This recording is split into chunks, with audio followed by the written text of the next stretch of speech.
Harvesting vs Mindset ሰላም ቤተሰቦቼ እንደምን አላችሁ? ዛሬ አንድ ሐሳብ ወደ እናንተ ይዤ መጣሁ። እቺንን አጭር ቪዲዮ እስከ መጨረሻው ተከታተሏት። ውድ ቤተሰቦቼ ገበሬ ምርት የሚያገኝበትን ሂደት አስተውላችሁ ታውቃላችሁ? ከኛ የማይንድ ሴት ጋርስ እንዴት እንደሚያያዝ ተገንዝባችኋል? ምንም አስተውላችሁ ካላወቃችሁ እስኪ በዚች አጭር ቪዲዮ ግንኙነቱን እንመልከት።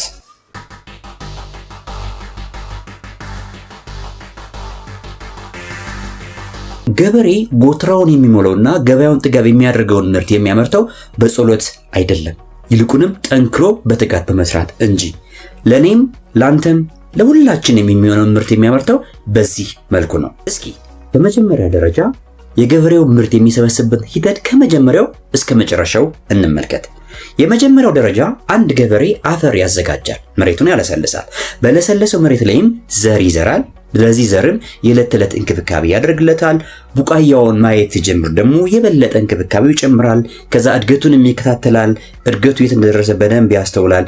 በመጨረሻም አጥጋቢ ምርቱን ይሰበስባል። በዚህ ሂደት ገበሬው ሰለቸኝ፣ ደከመኝ፣ በረደኝ፣ ሞቀኝ፣ ወደኋላ ወደፊት ተስፋ የሚያስቆርጠው ነገር ቢኖር ከግቡ ለመድረስ አንድም ነገር አያመነታም።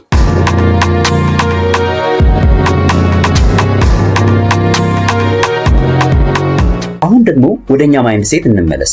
የኛ ማይንድ ሴትም ከገበሬው የምርት አሰባሰብ ጋር የተያያዘ ነው። አንድ በአንድ እንመለከታለን።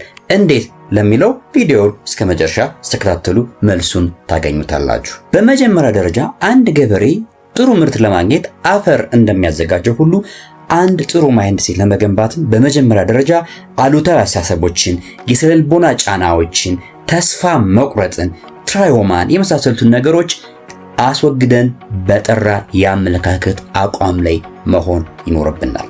በሁለተኛ ደረጃ አዲስ አዎንታዊ እምነትን፣ ግብን ወይም አዲስ ራዕይን መያዝና ማስተዋወቅ ግዴታ ይሆንብናል።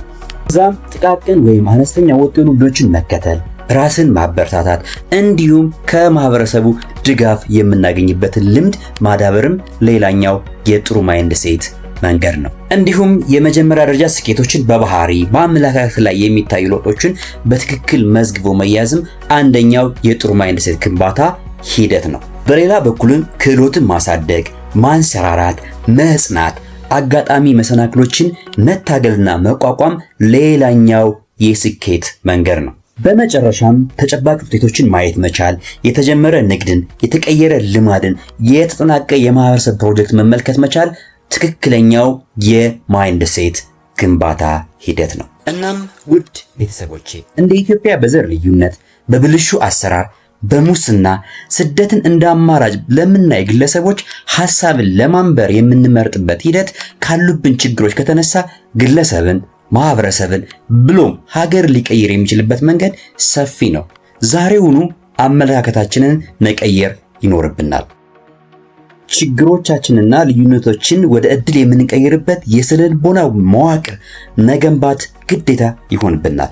ካልሆነ ሰቆቃው፣ ረሃቡ፣ ችግሩ፣ ስደቱ፣ ብልሹ አሰራሩ፣ ሙስናው ሁሉም ጥርሱን አግጦ መቀመቅ ውስጥ የሚከተን ጊዜ ሩቅ አይሆንም። ውድ ቤተሰቦቼ አሁን ያሉብንን የቢሮክራሲ፣ የብልሹ አሰራር፣ የሙስናና መሰል ችግሮችን አሁን ባለንበት የአመለካከት ሁኔታ ይፈታል ብላችሁ ታስባላችሁ? ችግሮቻችንንስ ወደ ምቹ አጋጣሚ ለመቀየር ዋና ተዋናዩ የፖለቲካ አመራሩ ብቻ ነው የሚል እምነት አላችሁ?